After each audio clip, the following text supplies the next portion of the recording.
எல்லாருக்கும் வணக்கங்க. நேற்று சென்னை சூப்பர் கிங்ஸ் மறுபடியும் தோத்துட்டாங்க. சென்னை சூப்பர் கிங்ஸ்க்கு வந்து இந்த ஐபிஎல் முடிஞ்சு போயிடுச்சு. நெக்ஸ்ட் இயர் ஐபிஎல் தான். இந்த ஸ்கோரை வச்சுட்டுனா ஒன்றுமே பண்ணியிருக்க முடியாது. நல்ல கேட்ச் பிடிச்சாருக்கும் கமண்டா மெண்டிஸு. அவர் கேட்ச் பிடிச்சதுனால தான் அந்த மேட்சை மாற்றினுச்சு. டேவிட் பிரிஸ்க்கு சூப்பராக கேட்ச் பிடிச்சி மேட்சையும் மாற்றிட்டாரு.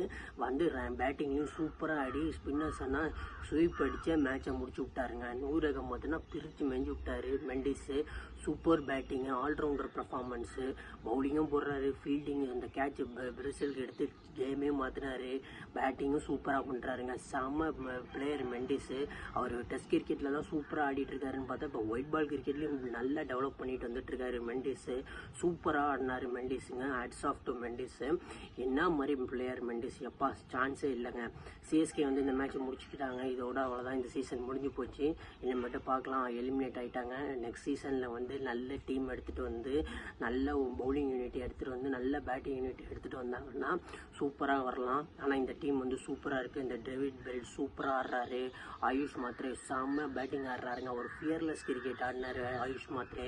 பயங்கரமாக பேட்டிங் ஆடுறாருங்க. அப்பா மிச்சில் ஸ்டாக்கெல்லாம் டேக் ஆன் பண்ணாரு பாருங்க. அந்த ஃபியர்லெஸ் கிரிக்கெட் இதுதாங்க தேவை. செம்ம பேட்டிங் ஆடினார் ஆயுஷ் மாத்ரே. அந்த பவர் பிளேயில் வந்து உள்ள இதுதான் முடிஞ்சு போச்சு. சூப்பராக ஆடுறாங்க. இப்போ பவர் பிளேலலாம் 50 ரன் அடிச்சிட்டாங்க நேற்று. ஸோ அதுக்கு வந்து ஆயுஷ் மாத்ரே தான் காரணம். பயங்கரமாக பேட்டிங் ஆடுறாரு. ஒரு ஃபியர்லெஸ் பேட்டிங்கு. முகமது ஷமியும் டேக் ஆன் பண்ணார். பேட் கமின்ஸையும் டேக் ஆன் பண்ணார். ஜேவேத் உனத்கத்தையும் அடித்தார். செம்ம அடித்தார் ஆயுஷ் மாத்ரே.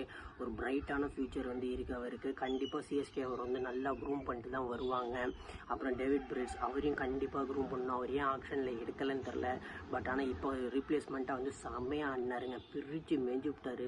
ஸ்பின்னர்ஸ்லாம் நல்லா டெவலப் பண்ணிட்டு வந்திருக்காரு போரில். மெண்டிஸை பிடிச்சி அந்த அடித்தார். 6 செம்ம பேட்டிங் ஆடினார். அவரையும் விட மாட்டாங்க சிஎஸ்கே. அவரையும் மட்டும் வச்சுக்குவாங்க. வேறு யாருன்னா அந்த பவுலிங்கெல்லாம் கொஞ்சம் மாற்றினாங்கன்னா நல்லாயிருக்கும். ஓவராலாக வந்து அந்த தீபக்கூடாவுன்னா இன்றைக்கி ஏன் விளையாட வச்சாங்கன்னே தெரியல. என்ன தான் பண்ணுறதுன்னு தெரில. முக்கியமாக அந்த சாம் கரன்லாம் வெளில எடுத்துடணுங்க. பவுலிங்கும் போடுறதில்ல, பேட்டிங்கும் போடுறதில்ல. அவர் போட்ட 2 ஓவரால் தான் மேட்சே வந்து தோத்தாங்க. இல்லைன்னா கூட ஒரு அளவுக்கு விளாண்டுருந்துருக்கலாம். அவர் போட்ட 2 ஓவருமே 25 ரன்னுக்கு என்ன தான் பவுலிங் போடுறாருன்னு தெரில. பேட்டிங்கும் சுத்தமாக ஆடுறதில்ல. அந்த சூப்பராக ஒரு கேட்ச் எடுத்தார் இஷான் கிஷனுக்கு, அது மட்டும்தான். மற்றபடி ஒன்றுமே இல்லைங்க. இந்த சீசன் வந்து ஓவர் ஆயிடுச்சு சென்னை சூப்பர் கிங்ஸ்க்கு. இந்த மட்டும் நெக்ஸ்ட் சீசன் வந்து ஒரு நல்ல ஸ்குவாட் எடுத்துகிட்டு வந்து நல்ல டீம் எடுத்துகிட்டு வந்து கரெக்டான பேலன்ஸாக வச்சு எடுத்துகிட்டு போனாங்கன்னா சூப்பராக இருக்கும். ஆனால் இந்த யங்ஸ்டர்ஸ்லாம் யாரையும் விட்டுறக்கூடாது. ஆயுஷ் மாத்ரேயை விட்டுறக்கூடாது. டேவிட் பிரேஸை விட்டுறக்கூடாது. கம்போஜி சூப்பராக பவுலிங் போடார், அவரை விட்டுறக்கூடாது. நெக்ஸ்ட் சீசன் தான் இந்த மட்டும் சிஎஸ்கே பேசணும். இந்த மட்டும் முடிஞ்சு போச்சு எல்லாமே. நெக்ஸ்ட் சீசன் வந்து சிஎஸ்கே வந்து எப்படி க்ரூம் பண்ணி எப்படி விளாட்றாங்கன்னு பார்க்கலாம்.